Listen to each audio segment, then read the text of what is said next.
नमस्ते प्यारे मित्रों। तंत्र तंत्र का नाम आपने सुना होगा। अगर आप सर्च करेंगे यूट्यूब पर और फेसबुक पर और कहीं भी सर्च कीजिए, आपको मिल जाएगा उससे रिलेटेड कंटेंट। तो आप देखिए, आपने तंत्र सुना होगा और तंत्र सेक्स के नाम पर बहुत कुछ देखा होगा या सुना होगा।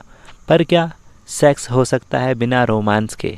तो इस बात पर हम चर्चा करेंगे आज कि क्या है तंत्र रोमांस। तो रिया जी आज मेरे साथ हैं और उनसे पूछेंगे क्या है एक्चुअल में तंत्र रोमांस। देखिए, तंत्र रोमांस जैसे सेक्स नॉर्मल है और उसको तंत्र सेक्स का नाम दे दिया, ऐसे ही मैंने सोचा कि तंत्र सेक्स तो अपने आप में एक बहुत क्या बोलते हैं, पूजनीय चीज़ हो गई, एक साधना हो गई। तो तंत्र रोमांस क्यों नहीं हो सकता? क्योंकि उसके लिए भी तो प्रिपरेशन चाहिए। बिना प्रिपरेशन के तो सेक्स में मज़ा नहीं आएगा। तो वो फायर को धीरे धीरे इग्नाइट करना, फ्यूल देना, वो रोमांस का काम करता है। एक कोटेशन मैंने काफ़ी पहले एक पढ़ी थी कि जो रोमांस है या जो ऑर्गेज़म की जो तैयारी है वो सेक्स करके ख़त्म होती है, वो स्टेज नहीं है। जब आपने आज इंटरकोर्स कर लिया तो उसके जब ख़त्म हो गया ना, उसके बाद शुरू होता है, क्योंकि वो फिर धीरे धीरे जो है वो इग्नाइट होगा। फॉर एग्जाम्पल, अगर आपको रोज़ पिज्ज़ा दें खाने के लिए तो आप इतना मज़े से नहीं खाएंगे, क्योंकि टेस्ट बर्ड्स जो हैं वो सैचुरेट हो जाते हैं, है ना। वो उनको हाँ ये तो स्वाद पता है, लेकिन वो स्वाद आपको महीने में एक बार मिल रहा है, तो आपकी इंद्रियां जो है ना वो बड़ी आनंदित होती हैं। और सेक्स रोमांस जीवन का सारा जो आधार है वो आनंद ही है, परमानंद। ठीक है, अब वो फूड के थ्रू लें, सेक्स के थ्रू लें, तो सेक्स अपने आप में इतना करप्ट हो गया है कि हम क्या बोलें। और सेक्स के लिए दो जेंडर्स की ज़रूरत है, नर मादा। लेकिन अब इसमें समझिए कि आप एक सेक्सुअल ऑर्गन के साथ पैदा हो गए तो क्या आप मर्द हैं?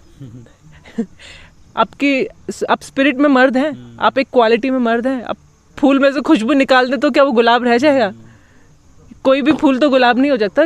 वो गुलाब क्यों है? क्योंकि उसकी क्वालिटी है। अगर आप ऐसे हैं तो आपकी क्वालिटी, एक मर्द होना एक क्वालिटी होती है, एक एसेंस है। वो एसेंस आज हम भूल रहे हैं कि एक औरत होना क्या होता है। भूल जाइए शिवा शक्ति, पार्वती, वो भूल जाइए आप। हाँ, पहले नॉर्मल इस धरती पे पैर टिकाए हुए एक आदमी और एक औरत बनिए पहले, तब तो आप कुछ समझेंगे। तो ये रोमांस जो है ना, ये बहुत इम्पॉर्टेंट है। और हम जो प्रोग्राम लेके भी आ रहे हैं, अगर हम वर्कशॉप देंगे भी तंत्र की, तो वो तंत्र रोमांस, क्योंकि सेक्स कोई नहीं करवा सकता है। वो एक लस्ट हो गया, एक ग्रीड हो गई, एक हो गया अरे इसके साथ करना है, इसके साथ करना है। वो एक आपने, मुझे नहीं पता वो लोगों को क्या टिक मारने में मज़ा आता है कि इसके साथ हो गया, ये वैरायटी हो गई, इस नेशनैलिटी के साथ। लेकिन आप देखिए, ये बाहर सिर्फ कवर है, अंदर आप किसके साथ मिंगल हो रहे हैं वो मैटर करता है। तो उसमें एक राइट पार्टनर का चयन करना वो बहुत इम्पोर्टेंट है। और इन सब चीज़ का ना एक मकसद है। आप चक्र की बात कीजिए, कुंडलिनी की बात कीजिए, आप अवेकनिंग की बात कीजिए, आप तंत्र की बात कीजिए, आप नॉर्मल हाउसवाइफ भी हैं, घर में सिर्फ बर्तन ही साफ़ करे जा रहे हैं, खाना बनाए जा रहे हैं, वो एक्टिविटी से भी आप कहीं पहुँचेंगे। हर इंसान, हर एक आत्मा का अल्टीमेट गोल है वो तंत्र ही है, वो यूनियन आप कैसे प्राप्त कर सकते हैं। मान लीजिए मैं बीमार हो गई, डॉक्टर के पास जाती हूँ तो वो बोलता है इंस्टेंट आपको ब्लड चढ़ाना पड़ेगा या ग्लूकोज चढ़ाना पड़ेगा।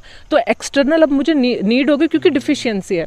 तो तंत्र रोमांस क्या करता है कि अगर हम बैलेंस नहीं हो पा रहे हैं, हमारा राइट ब्रेन हेमिस्फीयर और लेफ्ट ब्रेन हेमिस्फीयर, अगर, क्योंकि हर किसी के अंदर मैस्कुलिनिटी और फेमिनिटी होती है, अगर मैं वो बैलेंस नहीं कर पा रही हूँ तो मैं बाहर से असिस्टेंस लूँगी कि मेरे अंदर मैस्कुलिनिटी की कमी है तो आप मुझे असिस्ट कर दीजिए। या मैं फेमिनिटी को नहीं समझ पा रहा हूँ तो मैं एक ऐसी फेमिनिन को अपने साथ रखता हूँ जैसा मैं चाहता हूँ।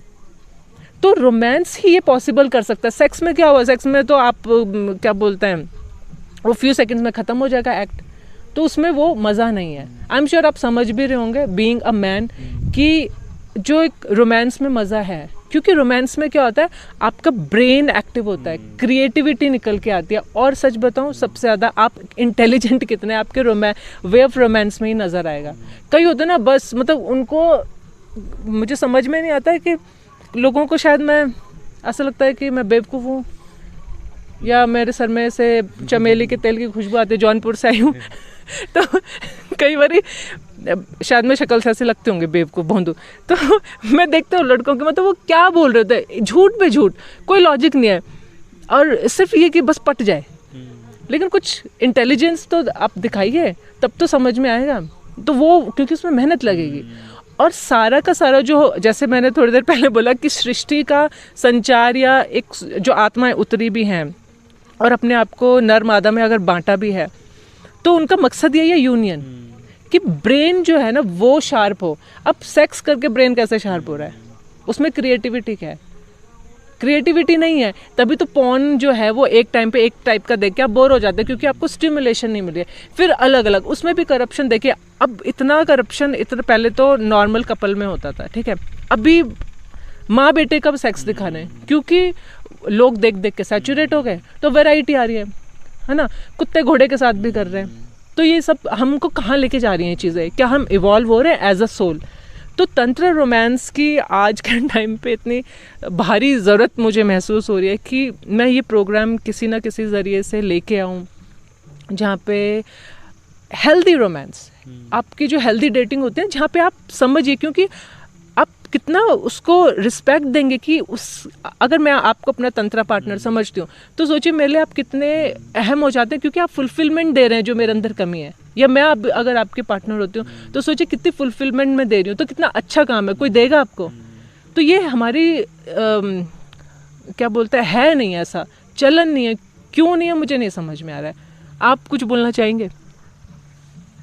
नहीं, वही सेक्स है कि ऊर्जा को हमको निकालना है, रोमांस है उस ऊर्जा को हमको संचारित करना है, उसको बैलेंस करना, चैनलाइज करना है। तो यही सेक्स और रोमांस के बीच में यही डिफरेंस है, और सेम तंत्रा सेक्स और तंत्रा रोमांस के बीच में है कि रोमांस है उस चीज़ को बढ़ाना है, उसको एक्सप्रेस करना है, उसको और ज़्यादा अच्छे ढंग से प्रेस करना है उसको। जी हाँ, क्योंकि देखिए, अगर रोमांस नहीं होता, सिर्फ सेक्स होता, तो पोइट्री नहीं होती, पेंटिंग्स नहीं होती, जितने भी आर्टिस्टिक वर्क है ना, फूल पौधे, कुछ नहीं होता, है ना। क्योंकि अब देखिए, जैसे किसी की कोर्टशिप भी होती है, जैसे डिस्कवरी चैनल पे हम देखते हैं, शेर शेरनी की भी जब भी कोर्टशिप होती है, तो उसमें प्ले चलता है पूरा, और शेरनी हर किसी को भी अपने पास नहीं आने देते, वो शेर को अपना क्या बोलते हैं, प्रूव करना पड़ता है अपनी स्ट्रेंथ, तब जाके वो। लेकिन हम कहाँ कर रहे हैं, हम तो तैयार बैठे हैं ना। आज लड़कियों में नाजो नखरे है बच गए हैं ना, अदाएं बच गई हैं ठीक है, लड़कों जैसा होना है उनको भी लौंडा बनना है। क्यों लड़का बनाया ना, वो करेगा फुलफिल, और लड़के हो गए मीक, इमोशनल, इतने ऐसे लड़कियों जैसे हो गए उनको, मतलब अब लड़कियां बोल्ड निकल के आ रही हैं, तो ये स्थानांतरण हो रहा है ना।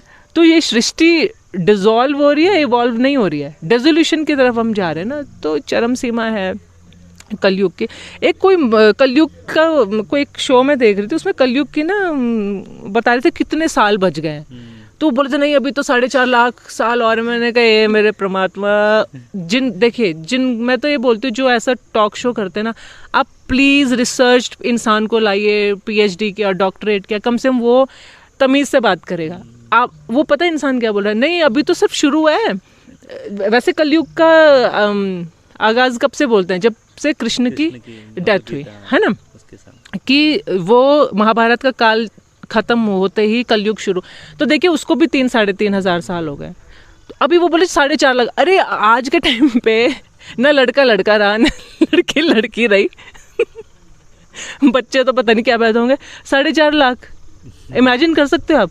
और कोई युग इतना लंबा नहीं चला, हज़ारों में सालों में कन्वर्ट हो रहे हैं सतयुग, त्रेता युग, द्वापर युग, तो कलयुग 4.5 लाख का कैसे हो सकता है?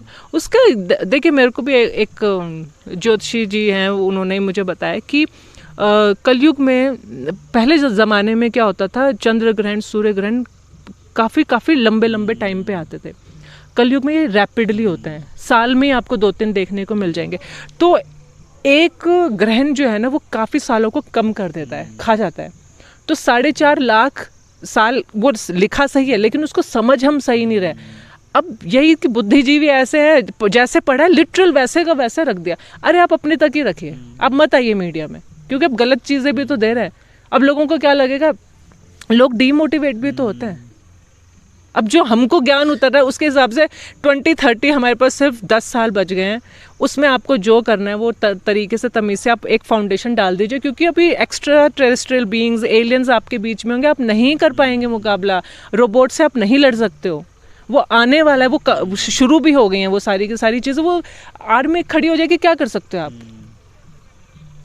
है ना, क्योंकि उनके पास मेंटल पावर इतना है, वो पहले ही मेंटली ही डिफ्यूज़ करेंगी। आप चाहे कितने न्यूक्लियर वेपन, आप चाहे स्पेस में कुछ भी लटका दीजिए कि हमारे पास ये है, कितने भी आप परमाणु बम बना लीजिए, लेकिन आप यहाँ की शक्ति से नहीं जीत सकते।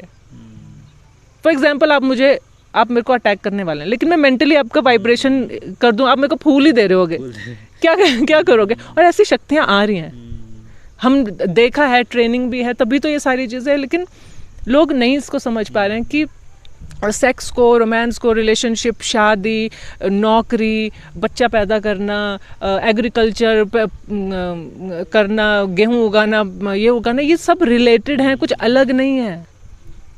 जब बात आ गई प्रकृति की, प्रकृति में कंकड़ पत्थर से लेके, जानवर से लेके, इंसान से लेके हर कोई है, जो गतिविधि, जो एक्टिविटी इंसान से रिलेटेड है वो सब कनेक्टेड है। आप उसको अलग नहीं रख सकते हो कि अरे सेक्स है, रोमांस है, नहीं, ऐसा नहीं होता। तो मैं यही बोलूँगी कि रोमांस कीजिए, हेल्दी रोमांस जो कृष्ण करते थे, रास लीला, कि बिना टच किए भी तो आप किसी को ब्लश करवा सकते हैं। पोइट्री इसलिए तो है इतनी खूबसूरत, उसका वो लीजिए, मज़ा लीजिए, क्योंकि उसमें क्या है कि देखिए, अगर लड़की भी अगर तैयार है सेक्स करने के लिए और लड़का भी तैयार है, तो क्या दोनों सेम अंदर से पैरामीटर पे तैयार हैं? हो सकता है एक फुल ऑफ लव हो अपने पार्टनर के लिए, दूसरा सिर्फ लस्ट हो, या दोनों ही लस्ट में हो, नहीं बन रहा ना, बात तो नहीं बन रही ना, तो पता कैसे चलेगा? जब भी आप डेट कर रहे हो, क्योंकि पेशेंस नहीं है, टाइम भी नहीं है लोगों के पास, उनको लगता है कि फटाफट चलो ओयो रूम बुक करेंगे ठीक है, और हो जाएगा, क्या मिला? तो आपको पता ही नहीं हो, क्योंकि फास्ट फूड की आदत पड़ गई है, फास्ट सेक्स, फास्ट लाइफस्टाइल, सब कुछ फास्ट। तो तंत्र रोमांस को आप समझिए, आप ही की जर्नी है। एक क्या बोलते हैं, इंसान को उतनी इज्जत दीजिए, जो आपके साथ पार्टनर है वो आपको फुलफिलमेंट दे रहा है कहीं ना कहीं, और वो फुलफिलमेंट आपको पहुंचाएगी। और एक नारी शक्ति का सही मायने में देखिए, मैं बिल्कुल आपसे सहमत हूँ कि आज ऐसी नारियाँ बची नहीं हैं और मिल भी नहीं रही हैं, लेकिन फिर भी आप एक राइट पैरामीटर पे समझिए कि नारी होना क्या होता है, क्योंकि जब तक आपकी डेफिनेशन क्लियर नहीं है, आप ढूंढोगे भी नहीं वो इंसान, आप ढूंढिए, और अगर नहीं भी मिल रही है तो वो चीज़ें आप अपने अंदर जगाइए। यही सारी कला जो है तंत्र रोमांस के अंदर है, और आप अगर इंटरेस्टेड हैं तो आप हमसे मिल सकते हैं, बात कर सकते हैं, हम आपको और बहुत अच्छी अच्छी एक्टिविटीज़ बताएंगे प्रैक्टिकल, जिसमें आपको बहुत मज़ा आएगा। चलिए, मिलते हैं फिर नेक्स्ट वीडियो में। धन्यवाद।